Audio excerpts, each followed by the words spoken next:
The family dinner I was never invited to. I'll never forget the time I stumbled upon an old family photo album buried in the depths of my grandma's attic. The dust on it was so thick, it looked like the album had been there since the Viking Age.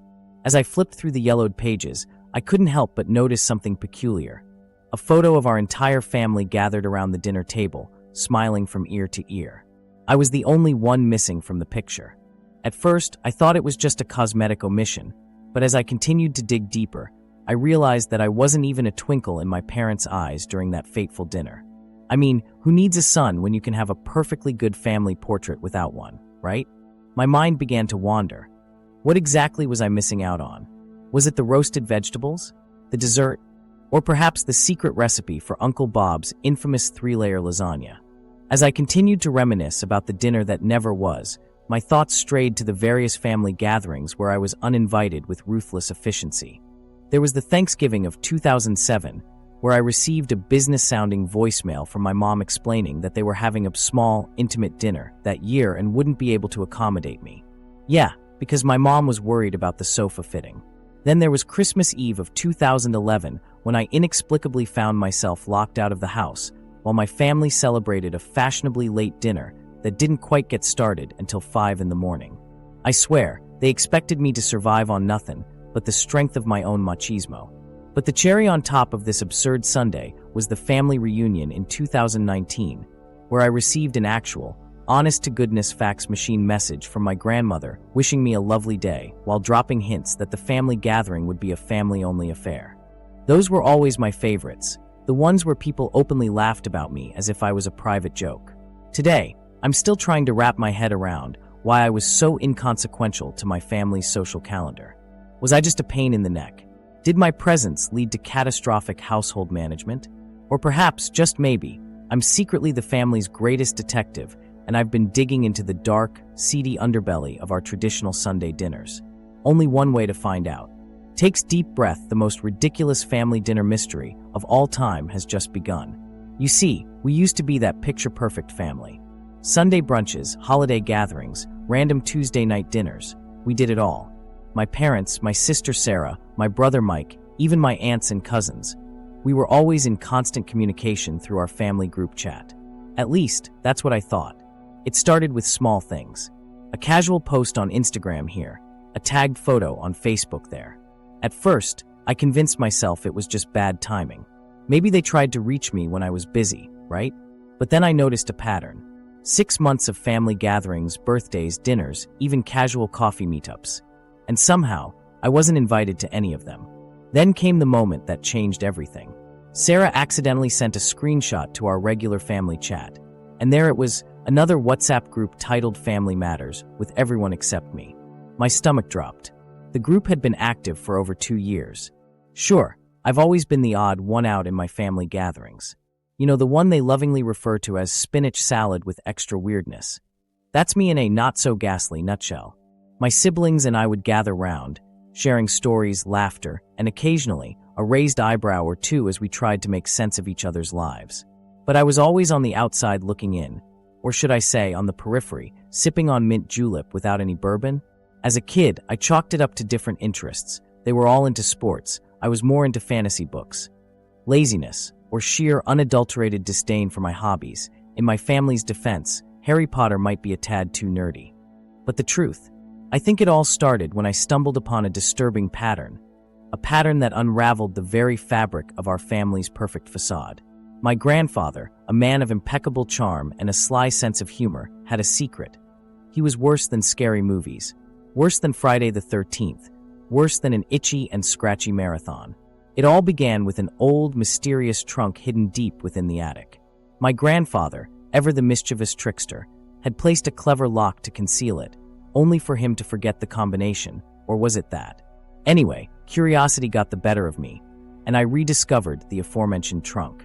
Fingers crossed, I cracked the code, spoiler alert.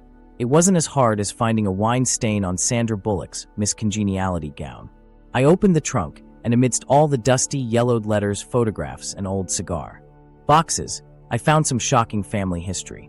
Imagine the great Aunt Edith in It's a Wonderful Life, minus the kindness and plus a whole lot of shady dealings. Picture cinema's patriarch, the lovable Marcus Aurelius of the family tree, dealing in stolen goods while your little angel sat quietly in the background taking high tea. I began to piece together the truth behind our family gatherings, a web of intrigue, schemes, mafia-style banter, and above all, an unparalleled talent for hiding it all under the guise of elegance. But here's the thing, my family could have easily fooled me into believing we were merely eccentric. How could they keep such a massive secret hidden in plain sight? Well, that's a story for the next chapter. I used to think our family gatherings were just an excuse for my relatives to indulge in delicious food and play lame family games like charades. But little did I know, these get-togethers were actually a cleverly veiled excuse to avoid me. As I grew up, I noticed a peculiar trend. I was always the odd one out. My parents, siblings, and even our eccentric great-aunt Ethel would conspiratorially huddle together, speaking in hushed tones and steal glances at me whenever I tried to join in on the fun. It was as if I was an intruder in my own family. The first hint I got about what was really going on was when I stumbled upon an old family recipe book hidden away in my grandmother's attic. The cryptic notes in the margins spoke of a long-forgotten family recipe for a notorious dish known as Aunt Edna's toxic tiramisu. Apparently, it was a favorite among the ancestors, but its notorious reputation for causing catastrophic flatulence had all but eradicated it from family gatherings. I began to suspect that my exclusions were directly related to this infamous dessert. Maybe I was the family member responsible for rediscovering this culinary abomination, or perhaps I was simply the tester for the toxic tiramisu. Whatever the case, it became apparent that my presence at family gatherings was, in fact, a safety precaution. One particularly memorable gathering around the holidays stands out in my memory. My cousin Samantha had recently baked a batch of these infamous tiramisus, and I, being the curious and adventurous foodie I am, decided to take a literally life-changing bite. The room erupted in chaos as I let out a blood-curdling scream, clutching my stomach in agony. My family members all pretended to be concerned, while secretly giggling at the disaster that had just unfolded. It's funny looking back. I thought, considering our secret, no sane person would have invited me to an apocalypse. The trail of breadcrumbs, or in this case, the lingering stench of Aunt Edna's toxic tiramisu, led me to a dark family secret. It turned out that my family had a long-standing tradition of exclusion, carefully concealing the truth behind these gatherings. As Grandma Mildred once confided in me, we've always been a family of free spirits, but we had to put a few restrictions in place to keep the balance. In other words, I was the family pariah, forced to endure solitary confinement at the dinner table. In the most twisted way, I am somewhat relieved that I no longer have to consume Aunt Edna's toxic tiramisu courtesy of my dear cousin Samantha. While it's now become evident that I'm part of a long line of exclusionary hospitality, I've sort of grown accustomed to this peculiar tradition. I make light of the situation by sporting a tin hat to all gatherings to protect myself from further assault. Family gatherings became even more fun with this absurd tradition in place, and I learned to make the most of the situation. Whenever we meet, I look forward to reading the hilarious, often annotated recipes my relatives create just to see if I can still be humored. Needless to say, the truth behind our family's secret gatherings has become a never-ending anecdote. It makes family nostalgia all the more lovingly, playfully hypocritical. Emotional tone, I'm finally ready to share the shocking revelation that changed everything for me. Or at least, it felt that way at the time. It all started with a nagging feeling that I've always been the outcast of the family. I've always felt like the odd one out, the one who couldn't quite seem to fit in with my quirky relatives. As I grew older, I began to wonder, what's going on here? Is it something I did? Am I somehow secretly annoying everyone? The more I thought about it, the more I knew I had to get to the bottom of it. And then, one fateful evening, I stumbled upon a piece of family history that would change everything I thought I knew about my relatives. It turned out that, unbeknownst to my siblings, my parents were secretly taking me to therapy sessions every week behind our backs. That's right, you heard that right. I was pretty traumatized, if I'm being honest.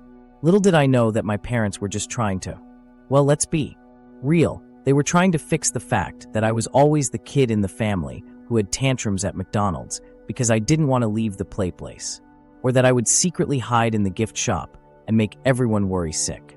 Needless to say, my siblings and I had some serious conversations after that bombshell dropped. We laughed about it, of course. I mean, who wouldn't? but it also opened up a dialogue about how to better communicate with each other, especially when it comes to the tough stuff. In the end, that little secret ended up bringing us closeness that we never thought possible. And as for me, well, let's just say I'm a lot less likely to freak out at McDonald's now. In the end, that little secret ended up being a game changer for all of us. Who knew that some well-timed therapy sessions could strengthen family bonds?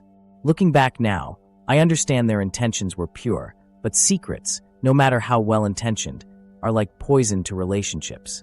They eat away at trust until there's nothing left but doubt and hurt. But here's the silver lining: we're healing. Those weekly family dinners we have now, they're different. There's an honesty there that we never had before. Sure, sometimes it's uncomfortable when someone brings up a difficult topic, but we face it together, as a family should. I know I'm not alone in this.